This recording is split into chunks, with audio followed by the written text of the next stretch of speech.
বাড়িতে আসেন না, তার বিবি বাড়িতে আছেন, ছোট্ট একটা বাচ্চা, তার শরীরটা খুব খারাপ, জ্বর হয়েছে। এই শরীরটা খারাপ হওয়ার পরে ওই বাচ্চাটা সেই রোগে পড়ে, জ্বরে পড়ে বাচ্চাটা দুনিয়ার জমিন থেকে বিদায় নিয়ে চলে গেল। নিজের পিতা বাড়িতে নেই, নিজের আব্বা দুনিয়ার জমিনে, তিনি জঙ্গলে গিয়েছেন কাঠ কাটতে। ভাইরা আমার, আল্লাহ নবী সাহাবী এমন করে যখন জঙ্গলে কাঠ কাটতে চলে গিয়েছে, দেখতে পাওয়া যায় আল্লাহ নবী সাহাবীর বিবি বাড়িতে, তার বিবি এমন করে তার বাচ্চাটাকে ঘরের ভিতরে রেখে দিয়েছেন। ওই জ্বরের ভিতরে তিনি এমন করে অসুস্থ হয়ে বাচ্চাটা দুনিয়া জমিন থেকে বিদায় নিয়ে চলে যায়। আল্লাহ পাক রব্বুল আলামিন তাকে যখন দুনিয়া জমিন থেকে তুলে নিলেন, ওই বাচ্চাটাকে সুন্দরভাবে একটা ঘরের ভিতরে রেখে দিলেন, সুন্দরভাবে ঘরের ভিতরে কাপড় দিয়ে ঢেকে রেখে দিলেন। মা জননী কাঁদে না।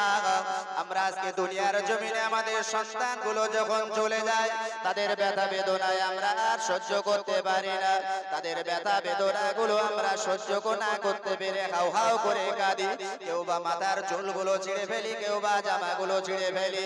না না না, রাসূলুল্লাহ সাহাবী এমন করে কিছুই বলেন না, নিস্তব্ধ হয়ে তিনি বাড়িতে আছেন। আল্লাহর নবী সাহাবী এমন করে আস্তে আস্তে বাড়িতে চলে আসলেন। আল্লাহর নবী সাহাবী যখন বাড়িতে আসে গভীর রাত্রিতে, বিবি সুন্দরভাবে ব্যবহার করলেন, স্বামীর সঙ্গে সুন্দর ব্যবহার করলেন। একটা বার বলে না, ওগো স্বামী, আমাদের ছেলে দুনিয়ার জমিনে আর নাই। স্বামী, আমাদের ছেলে দুনিয়ার জমিন থেকে বিদায় নিয়েছে, আমরা হলে কি করতাম? আল্লাহর নবী সাহাবীর বিবি ওই সময়তে দেখতে পাওয়া যায় স্বামীর সঙ্গে সুন্দরভাবে ব্যবহার করলেন। স্বামীর সঙ্গে এত সুন্দর ব্যবহার করে আল্লাহর নবী সাহাবীর বিবি সুন্দরভাবে খাওয়া দাওয়া দিলেন, সুন্দরভাবে খাওয়া দাওয়া দিয়ে ঘুমিয়ে পড়লেন। বলে স্বামী যখন জিজ্ঞাসা করে, বিবি আমার কলিজার টুকরা সন্তান কোথায়?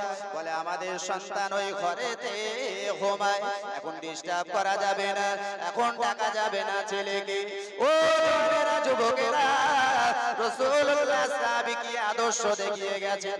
আমার রাসূলুল্লাহ সাহাবীর বিবি বলে, আমার ছেলেটা কলিজার টুকরা সন্তান ঘুমায়, এখন আবার ছেলেকে ডিস্টার্ব করা যাবে না, ডাকা যাবে না। যখন ছেলেটা ঘুমায়, বিবি আর স্বামী দুজনার একই ঘরেতে ঘুমিয়ে আছে, পাশের ঘরেতে ছেলে শুয়ে আছে, মৃত ছেলে।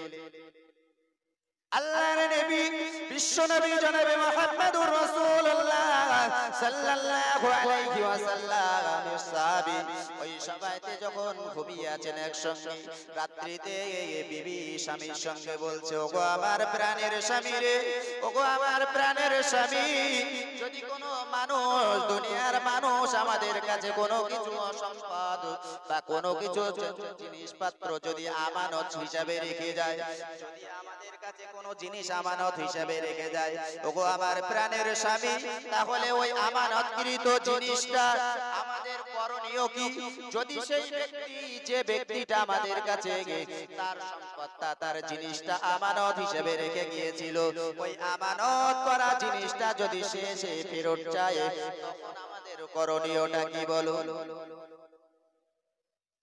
আল্লাহ নবী সাহাবী ওই সময় বলেছিল, আমার প্রাণের বিবি, যদি কোনো মানুষ এমন করে কোনো জিনিস আমাদের কাছে আমানত হিসেবে রেখে যায়, ওই জিনিসটা যখন সে চাইবে, সঙ্গে সঙ্গে আমাদের উচিত হলো তার জিনিসটা তাকে বুঝিয়ে দেওয়া।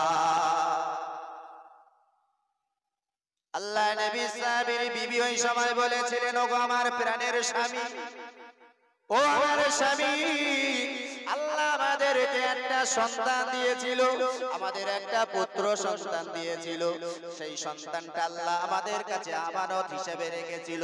ওগো প্রাণের স্বামী রে, আল্লাহ পাক রব্বুল আলামিন আমানত হিসেবে যে সন্তানটা দিয়েছিল, ওই সন্তানটা তিনি আবার নিয়ে নিয়েছে।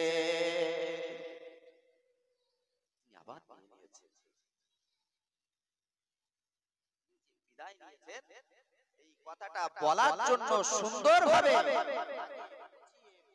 ঘরের ভিতরে একটা জায়গায় বসে হাউ হাউ করে কাঁদলেন না?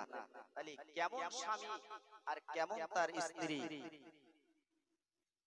কিতাবের মধ্যে এসেছে আল্লাহ পাক রব্বুল আলামিন এই যে ধৈর্য ধরেছেন স্বামী এবং স্ত্রী, আল্লাহ পাক রব্বুল আলামিন রাসূলুল্লাহ সাহাবী এই ধৈর্য ধরার কারণে আল্লাহ পাক রব্বুল আলামিন ওই সাহাবীর আল্লাহ আবারও একটা পুত্র সন্তান দিয়েছিলেন। জোরে বলুন সুবহানাল্লাহ।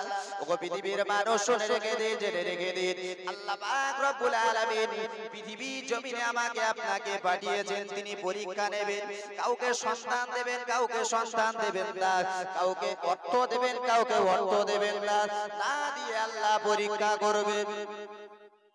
এই পরীক্ষায় তো আমাকে আপনাকে পাস করতে হবে বাবু। পৃথিবীর জমিনে আমরা তো কেউ বা চিরজীবন থাকবো না।